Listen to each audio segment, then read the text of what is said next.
Hi guys, welcome to the Realist Oracle. I'm Mimi. Today the video will be slightly different. This is going to be around healing herbs.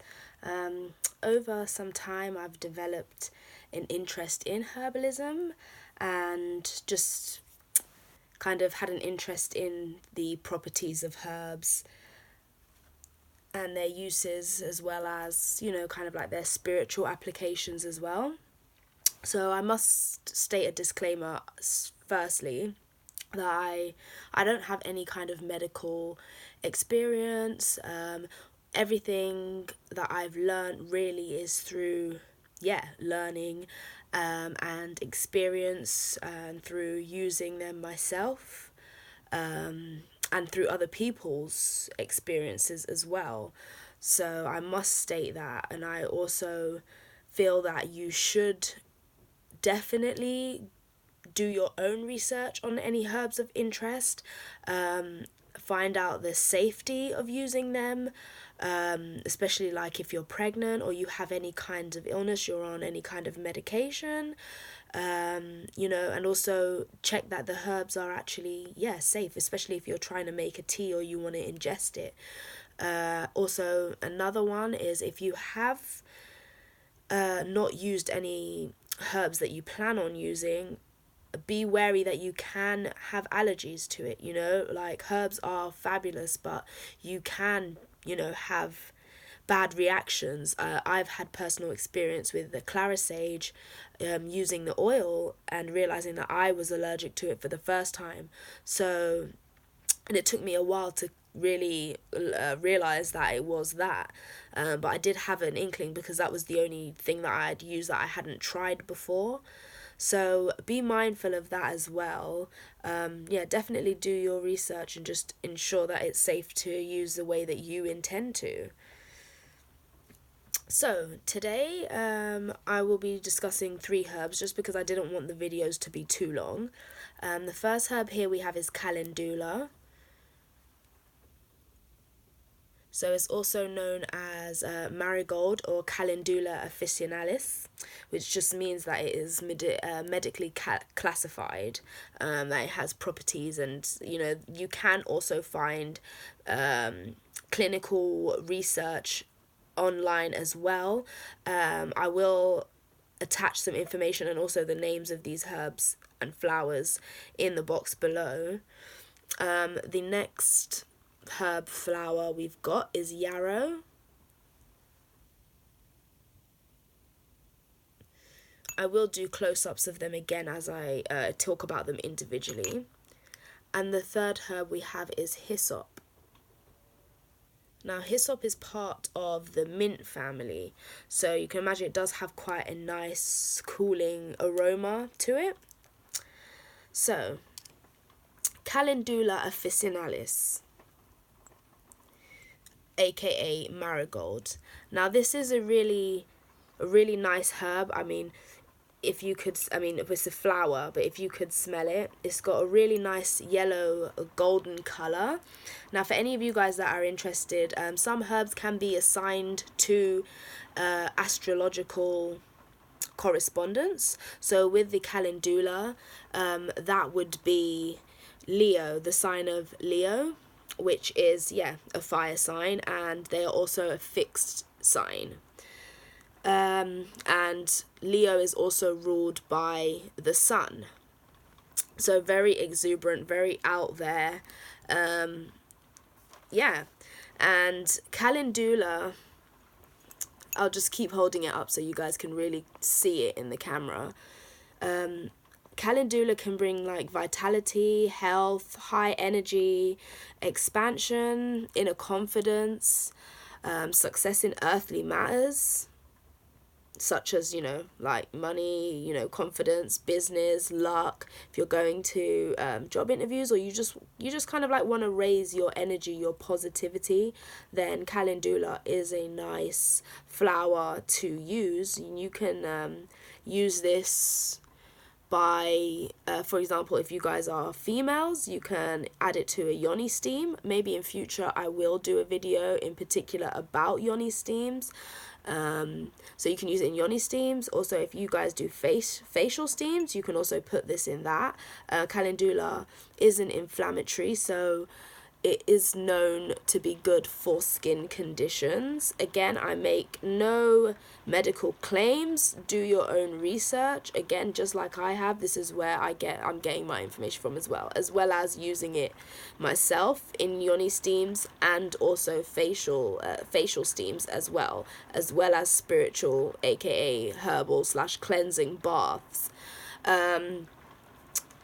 So, and yeah, it can help with assertiveness, bringing forth clarity, and also, yeah, bringing things to light. Also, from research, it's known to have antifungal properties, anti-inflammatory, and also antibacterial. Sometimes you'll notice in facial cleansers, creams, or things like that, for like bug bites, wound healers, you'll notice sometimes it will say that it has calendula extracts or something of, you know, a byproduct of calendula, because of its anti-inflammatory properties. I also believe, don't quote me on this, it could be another, but it's also been used for colorings as well as fragrances, in foods, and also skincare products. What else? So yeah, physical uses. From research, it can be used for sore throats and mouths. Menstrual cramps, I definitely can back that one up, because I use it in yoni steam, so it does help with the PMS symptoms and cramping and stuff like that. Ulcers of stomach ulcers, healing wounds, you know, again, and inflammation, diaper rash, again, like I said, it's in creams as well. Vaginal yeast infections, diabetic foot ulcers, peeling of the lips, gums, ear infections, and just general reproductive health. So yeah, a very good one. Again, it has an array of spiritual properties as well, so you guys can feel free to do your own research in that category. But yeah, it's essentially, I'd say, a healing and uplifting herb, as well as having many practical properties and uses as well. Definitely a good one. The second herb here we have is yarrow.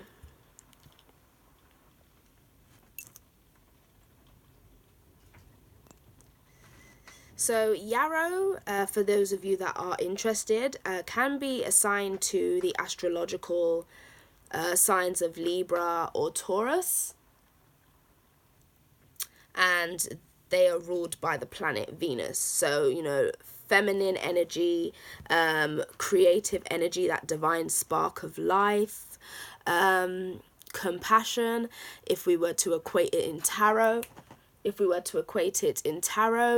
be, you know, the Empress. It would be the Empress. What else? So it does have quite a vast history. You guys can, again, like I say, research it, but it has been used in Ayurvedic medicine, Chinese medicine, and also some Native American healing practices, if I'm not mistaken. It can also be, you know, assigned as antiseptic, anti-inflammatory, antispasmodic, which means that it helps with cramping of muscles. So again, if you guys suffer with muscle aches and things like that, what I have found from personal experience, when I do use herbal baths, you know, it's like a 2-in-1. It eases and relaxes my muscles as well, because your skin is essentially the largest organ, and, you know, you can reap the benefits from my personal experience. Again, I make no medical claims. I am not a doctor. I have not had any medical training in herbalism. This is all from personal experience and reading and research.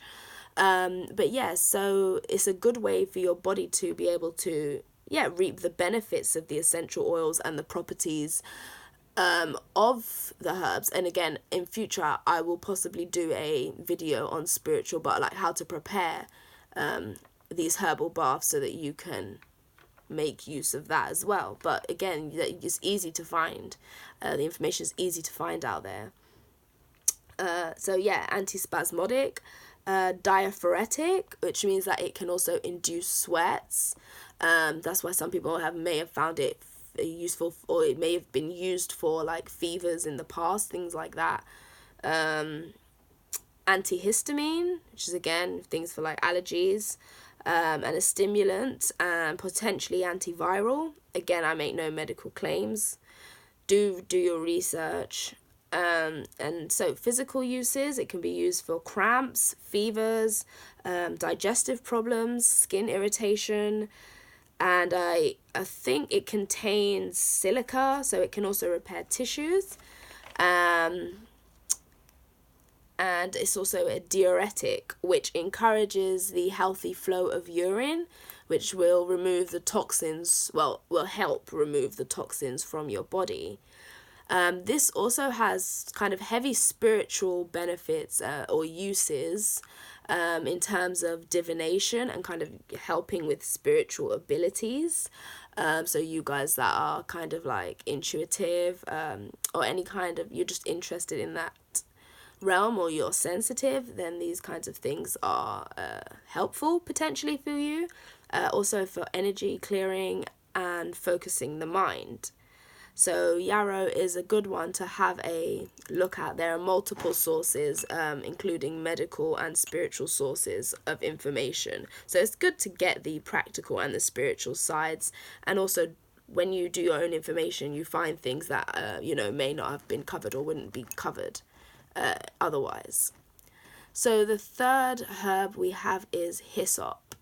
Again, like I said, it's part of the mint family.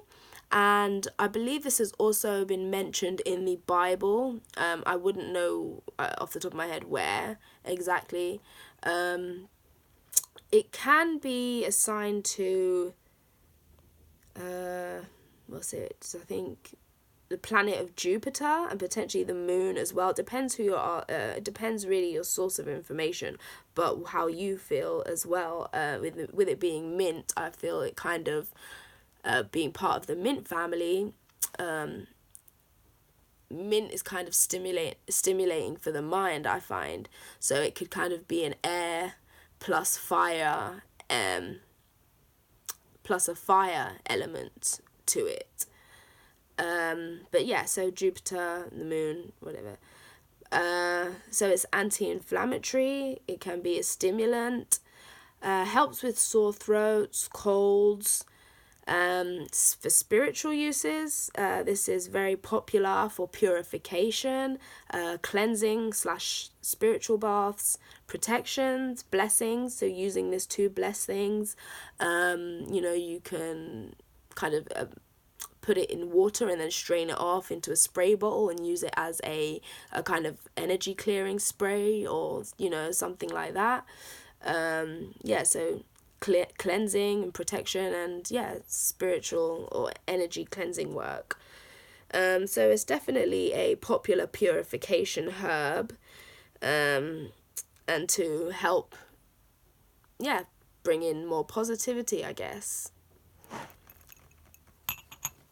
So like I said, guys, always do your research in terms of these herbs, or any herbs at all. These are just 3. I will potentially be doing more videos and dividing them up into categories, such as like this one is healing herbs. I'll do ones for other things as well. Thinking what else, is there anything else? So Calendula Officinalis, Yarrow, and also Hyssop. So those are the 3 for this video anyway. And you can use them in multiple ways. Best way I do like using the herbs is by boiling them and using them in spiritual or herbal baths and things like that. But there really are multiple ways. You can make them into sprays. There's a vast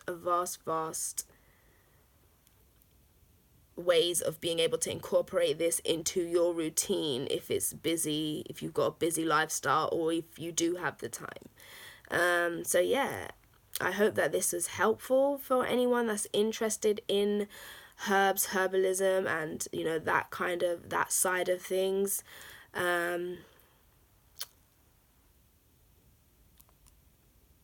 If you guys have any questions in particular, then feel free to drop a comment, or you can send me an email.